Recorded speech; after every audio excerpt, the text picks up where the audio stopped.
So hello everyone, कैसे हैं आप सभी लोग। मेरा नाम है दीपक और आप सभी का स्वागत है दीपक ग्राफिक हिंदी यूट्यूब चैनल पे। सो आई होप आप सभी लोग अच्छे होंगे, अच्छे से ब्लेंडर को यूज कर रहे होंगे, नई नई चीजें क्रिएट कर रहे होंगे। सो गाइस, आज के इस वीडियो में जो बात करने वाला हूँ बेसिकली बहुत ही बेसिक टॉपिक पर काफी लोगों ने मुझे इंस्टाग्राम पे मैसेज किया, बिकॉज जब से लोगों ने मेरे कोर्स लेना स्टार्ट किया है, जब से लोगों ने मेरा कोर्स को पढ़ना शुरू किया है, तो उसके बाद से लोग मुझसे पर्सनली जुड़ने लग गए हैं। मेरा नंबर मेरी वेबसाइट पर अवेलेबल है, लोग मुझसे डायरेक्टली बात कर रहे हैं। तो कुछ लोगों ने ऐसे डाउट थे बहुत कॉमन से, जो कि मैंने वहां पे भी क्लियर कर रहे हैं, पर वो चाहते हैं कि एक डेडिकेटेड वीडियो बने कि एक ऑब्जेक्ट पे हम मल्टीपल बेसिकली एक ऑब्जेक्ट पे हम मल्टीपल टेक्सचर या फिर मल्टीपल कलर कैसे लगा सकते हैं, जो कि बहुत ज्यादा इजी टास्क है, पर काफी लोगों को बहुत समस्याएं आती है। तो उसी के बारे में आज मैं आपको डिस्कस करने वाला हूँ। तो यहाँ पे आप देख सकते हैं मेरे पास एक स्टूल है, जो कि काफी नॉर्मल सा बेसिक मॉडल है। इसमें कुछ ज्यादा यहाँ पे हार्ड एंड फास्ट रूल कोई दिख नहीं रहा मुझे। ऑलराइट, तो बेसिकली इसका मेन जो फोकस है वो आपको बता दूं कि इसमें अगर मान लो हमें मल्टीपल शेडर लगाने हो या टेक्सचर लगाने हो, प्रोसेस सेम ही है, बस शेडर चेंज करोगे तो उसमें आप कलर के जगह टेक्सचर लगा सकते हो। पर आप समझो कॉन्सेप्ट कि कैसे हम एक ही ऑब्जेक्ट पे मल्टीपल बेसिकली यहाँ पे चीजें या मल्टीपल कलर या मल्टीपल टेक्सचर्स यहाँ पे ऐड कर सकते हैं बेसिकली। ऑलराइट, तो आप देखेंगे अभी यहाँ पे एक स्वीट प्लास्टिक करके मैंने टेक्सचर लगा रखा है, जो कि बेसिकली यहाँ पे ओवरऑल सब पे लगा हुआ है। बट व्हाट इफ अगर मैं चाहता हूं कि मेरे को यहाँ पे जो टेक्सचर है, ये सिर्फ जो प्लास्टिक है ये सिर्फ पाँव में रहे, जो ऊपर का जो स्टूल है इसका कलर मैं थोड़ा ब्राउनिश कर दूं, ताकि ये वुड वाला फील दे और नीचे प्लास्टिक सा फील दे। आई नो ये थोड़ा सेंस नहीं बनना, बट इट्स ओके। मैं आपको बताता हूँ ये कैसे कर सकते हैं, तो बहुत ईजी है। ऑलराइट, सो इसको हम कैसे कर सकते हैं वो मैं आपको बताता हूँ। तो मैं क्या करूँगा, इसके एडिट मोड में जाऊँगा। एडिट मोड में जाने के बाद सबसे पहले मेरे को ये देखना है कि ये जो ऑब्जेक्ट है क्या ये सेपरेट है या इनके साथ ही है। तो उसको चेक करने का सबसे बेस्ट ऑप्शन है कि उस ऑब्जेक्ट के आप किसी भी एक मैश के किसी भी आप या तो वर्टेक्स सिलेक्ट कर लीजिए, या आप एजेस सिलेक्ट कर लीजिए, या फिर आप फेसेस सिलेक्ट कर लीजिए और आप प्रेस करिए एल। जैसे आप एल प्रेस करेंगे तो जितने भी उस ऑब्जेक्ट के लिंक्ड फेसेस होंगे वो आपके बेसिकली सिलेक्ट हो जाएंगे। तो इससे क्या होगा कि आपको मैन्युअली चीजें सिलेक्ट नहीं करनी पड़ेंगी, आपको जस्ट एक शॉर्टकट की प्रेस करनी है एल, और उससे आप देखेंगे कि ये आपका पूरा एक सेपरेटली सिलेक्ट हो गया। अब आप क्या कर सकते हैं, यहाँ पे एक नया मटेरियल बनाएंगे। सारी समस्याएं यहीं पे आती हैं, लोग क्या करते हैं इसको सेपरेट कर देते हैं, उसके बाद फिर एक नया मटेरियल लगाते हैं, फिर जाके चीजें होती हैं। पर हम इसको एक ही ऑब्जेक्ट के अंदर हम मल्टीपल बेसिकली टेक्सचर कैसे लगा सकते हैं वो मैं आपको बताने वाला हूं। तो मैं क्या करूंगा, यहाँ पे एक नया टेक्सचर बनाऊंगा और यहाँ पे उसका न्यू पेन नाम रख दिया और मैं उसको असाइन कर दूंगा। देखिए जैसे ही मैंने असाइन किया तो यहाँ पे देखिए इसका कलर चेंज हो गया है। अब यहाँ पे हमारे ऊपर है कि हम इसमें कौन सा कलर रखें। देखो मैं यहाँ काम करता हूँ, यहाँ से शेडर एडिटर को इनेबल कर लेता हूँ ताकि आपको अच्छे से समझ में आ जाए। तो ये हमारा कलर है बेसिकली, यहाँ पे हम इसमें जो भी कलर लगाएंगे अब वो कलर यहाँ पे बेसिकली विजिबल होना शुरू हो गया है। ऑलराइट, ठीक है, ये एक बेसिक चीजें थी जो आप लोगों को अच्छे से आती होंगी। बट व्हाट इफ मुझे यहाँ पे टेक्सचर चाहिए इसके बजाय, तो मैं क्या करूंगा, यहाँ पे कंट्रोल शिफ्ट टी प्रेस करूंगा। तो यहाँ पे बेसिकली मेरे से बोलेगा कि कौन से टेक्सचर्स हैं वो आप यहाँ पे सिलेक्ट करिए। ये हो गई शॉर्टकट की कंट्रोल शिफ्ट टी, जिससे आप मल्टीपल टेक्सचर एक साथ लगा सकते हैं। बट अगर हमको सिर्फ खाली बेस टेक्सचर में टेक्सचर लगाना है तो मैं प्रेस करूंगा कंट्रोल टी, और आप देखेंगे यहाँ पे एक ऑटोमेटिक मैपिंग नोट लग जाता है, यहाँ पे एक टेक्सचर कोऑर्डिनेट लग जाता है, और यहाँ पे एक इमेज मांगता है कि कौन सी इमेज आपको लगानी है। तो मैं ओपन करूंगा और अपने डाउनलोड में जाके कोई सी भी एक इमेज जो मुझे लगता है कि हाँ इस पर अभी हम फॉर एग्जाम्पल के लिए लगा सकते हैं वो मैं लगा देता हूँ। जैसे कि फॉर एग्जाम्पल मान लीजिए मैं यहाँ पे किसको लूँ आई थिंक मैं यहाँ पे ले लेता हूँ। मैंने इस इमेज को लिया तो आप देखेंगे ये टेक्सचर देखो इस पे परफेक्टली लग चुका है। मतलब कहने का मतलब ये है कि अगर आपको किसी भी ऑब्जेक्ट में लाइक कोई भी एक से ज्यादा मटेरियल लगाने हैं या फिर एक से ज्यादा टेक्सचर लगाने हैं, तो आप उस मटेरियल स्लॉट में ऐड मटेरियल करके नए नए टेक्सचर्स लगा सकते हैं। जैसे कि फॉर एग्जांपल मान लीजिए ये हमारी लेग है, मैं चाहता हूँ लेग के जितने भी पार्ट हैं ये सारे इनको मैं सिलेक्ट करूँ और इनका कलर मैं यहाँ पे बेसिकली क्या कर दूँ, रेड कर देता हूँ फॉर एग्जाम्पल। तो मैं क्या करूँगा, एक नया मटेरियल बनाऊंगा, न्यू क्लिक करूंगा और साइन करूंगा। उसके बाद इसके एडिट मोड से बाहर आ जाऊंगा और यहाँ पे बेसिकली मैं एक रेड कलर दे दूंगा। तो ये देखिए यहाँ पे रेड हो चुका। ऑलराइट, इसी के साथ साथ अगर आप चाहते हैं कि सिर्फ एक पट्टी मेरी यहाँ पे कोई भी व्हाइट हो जाए, जैसे मान लीजिए मैं इस पट्टी को यहाँ पे व्हाइट कर रहा हूँ, तो यहाँ पे सिंपल सा एक कॉन्सेप्ट है कि आपको क्या करना होता है कि चीजें बस आपको सिलेक्ट करनी होती है ऐसे, और देखिए आपकी चीजें सिलेक्ट हो जाएंगी एक बार। उसके बाद नया स्लॉट बनाना है मटेरियल का और उसको उसमें असाइन कर देना है। बहुत ही सिंपल है, ऐसा नहीं कि मतलब कोई बहुत ज्यादा कॉम्प्लिकेशंस है यहाँ पे। और जो भी आपको लगता है यहाँ पे आपको येलो करना है येलो कर दीजिए, जो भी आपको कलर लगता है क्या मुझे यहाँ पे देना है। तो भी आप देख सकते हैं एक ही ऑब्जेक्ट पे हमने यहाँ पे चार टाइप की चीजें लगा दी, तीन शेडर लगा दिए हैं, एक टेक्सचर लगा दिया।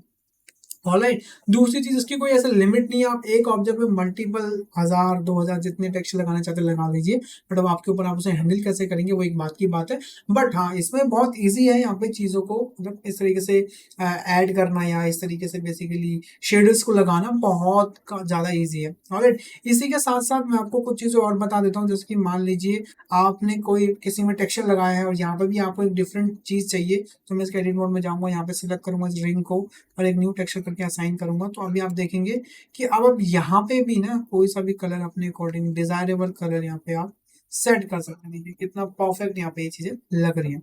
ऑलराइट। तो इस चीज का आपको बहुत ज्यादा ध्यान रखना है कि जब भी आप किसी एक ऑब्जेक्ट को या किसी एक ऑब्जेक्ट में बेसिकली मल्टीपल तरीके से टेक्सचर लगा रहे हैं, तो एंड उसी के साथ साथ मैं आपको एक दो चीजें और बता देता हूँ। जैसे मान लीजिए आपको एक ही ऑब्जेक्ट पे मल्टीपल टेक्सचर्स लगाने हैं, जैसे उसका रफनेस, उसका इज लाइक ओके, उसका रफनेस, उसका मान लीजिए मेटेलिक, उसका लाइक ग्लॉस, उसका बेस कलर। तो आप क्या करेंगे, उस बेसिकली ऑब्जेक्ट में जाएंगे, उसका जो भी आपका शेडर जिसमें भी आपको टेक्सचर लगाना उसको सिलेक्ट करेंगे, कंट्रोल शिफ्ट टी प्रेस करेंगे और यहाँ पे आप जितने टेक्सचर सिलेक्ट करेंगे और वो क्या करेगा अपने आप अकॉर्डिंग टू उसकी प्रॉपर्टीज के हिसाब से, अगर वो रफनेस है तो उसको रफनेस में लगा देगा, अगर वो बेसिकली मेटालिक है तो उसको मेटालिक में लगा देगा, अगर वो बेस है तो उसको बेस में लगा देगा, नॉर्मल तो नॉर्मल लगा देगा। और जैसे आप प्रिंसिपल सेटअप करेंगे तो यहाँ पे परफेक्टली वो आपके लिए चीजें सेटअप कर देगा। ऑलराइट। तो इसका एक बहुत बड़ा बेनिफिट है, जब भी आप यहाँ से टेक्सचर लगाते हैं और मल्टीपल टेक्सचर लगाते हैं किसी और एक ऑब्जेक्ट में, तो उससे क्या होता है कि आपका जो बेसिकली कैशे डेटा है ना वो बहुत कम बनता है। एंड इसी के साथ साथ गाइज आपको मैं एक प्रो टिप यहाँ पे और दे देता हूँ।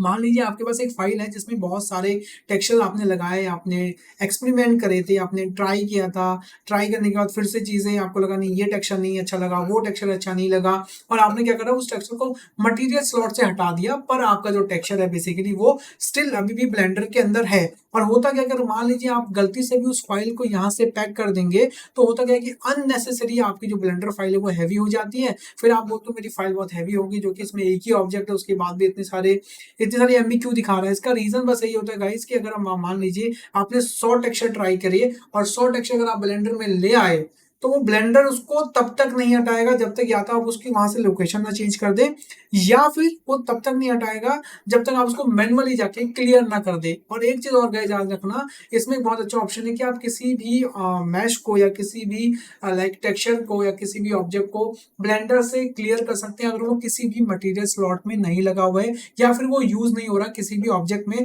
तो ब्लेंडर उसको अनयूज्ड ऑब्जेक्ट समझता है, उसके बाद आप उसको वहां से वो हटा देता है। जैसे कि क्या करना है आपको, मान लीजिए मैं यहाँ से ये वाला जो टेक्सचर है जो मैंने इस पे लगाया है इसको मैं हटा देता हूँ और इसमें सिर्फ कलर है। ऑलराइट। अभी आप ध्यान से देखिएगा, मैं इसको यहाँ से हटा रहा हूँ और मैं यहाँ पे एक काम करता हूँ, इमेज यहाँ पे ले आता हूँ, बेसिकली इमेज एडिटर। ठीक है, ये मैं इमेज एडिटर ले आया, पर उससे पहले मैं इसको यहाँ से हटा दूंगा, उसका मुझे कोई यूज नहीं लग रहा। और यहाँ से मैं ले आता हूँ इमेज एडिटर। ठीक है, अब अगर इमेज एडिटर में जाएंगे तो कोई यहाँ पे आपको ये दिख रहा है, ये इमेज जो हमने यूज की थी।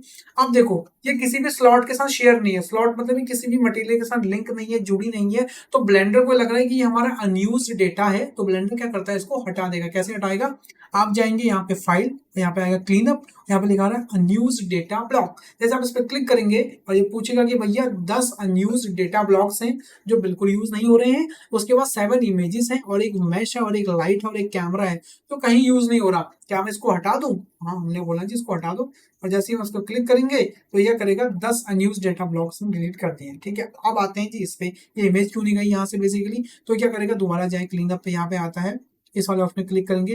अब यहाँ पे क्या होता है, ये सिर्फ खाली इमेजेस को टारगेट करते हैं। ठीक है, यहाँ पे ये डेटा ब्लॉक्स को या मैसेज को टारगेट नहीं करते, यहाँ पे सिर्फ इमेज को टारगेट करते हैं। जैसे मैं इस पर क्लिक करूंगा, जितनी भी अनयूज्ड इमेजेस होंगी यहाँ पे, जितनी भी इमेज जो नहीं लगी है, जो आपने ट्रायल करी थी, लाए थे, लगाए थे टेक्सचर, पर वो नहीं लगा, पर वो एमबी तो उसमें स्टोर कर रही है फाइल में, तो वो एमबी काउंट कर रही है, तो वो उनको भी हटा देगा। उसके बाद आपकी जो फाइल है वो बिल्कुल लाइट हो जाएगी। इनकेस कभी भी आपको साथ ये हैवी वाला इशू आता है गाइस, तो सबसे पहले आपको यही ट्राई करना है, फाइल में जाना है, क्लीन अप में जाना है, अनयूज्ड डेटा ब्लॉक, एंड इसको क्लियर करता है। ऑलराइट। सो गाइस ये था एक प्रो टिप जो आप लोगों को देना बहुत जरूरी था। एंड इसी के साथ साथ अगर आपको और ज्यादा प्रो टिप्स सीखनी है तो आप मेरा course blender basic to advance ले सकते हैं। अभी इसमें एक प्रोमो कोड चल रहा है DG20, अगर आप उसको अप्लाई करेंगे तो आपको 20% और ऑफ मिलेगा। एंड इसमें मैं इस मंथ के एंड तक, अगस्त के मंथ के एंड तक पूरे चैप्टर्स अपलोड कर दूंगा, बिकॉज ऑलमोस्ट हमारी सारी रिकॉर्डिंग हो चुकी है, तो बस मुझे सिर्फ अपलोडिंग करनी है। तो मैं इसके अगस्त के एंड तक पूरी अपलोडिंग कर दूंगा। तो आपको अभी यहाँ पे 75 के अप्रोक्स चैप्टर मिल रहे होंगे, पर आगे जाके आपको उसको पूरा कंप्लीट कोर्स में आपको मिल जाएगा। तो आप जितनी जल्दी हो सकते हैं इसमें एनरोल करिए, बिकॉज एक बार इसको आप परचेज करेंगे तो उसकी लाइफ टाइम एक्सेस आपको फ्री मिलेगी। सो अगर आपको ये वीडियो पसंद आए तो इस वीडियो को लाइक कीजिएगा, मेरे चैनल को सब्सक्राइब कीजिएगा, ज्यादा से ज्यादा लोगों से इस वीडियो को शेयर कीजिएगा। सो मिलते हैं नेक्स्ट वीडियो में, तब तक के लिए अपना ध्यान रखिए। Bye bye, take care and stay home guys.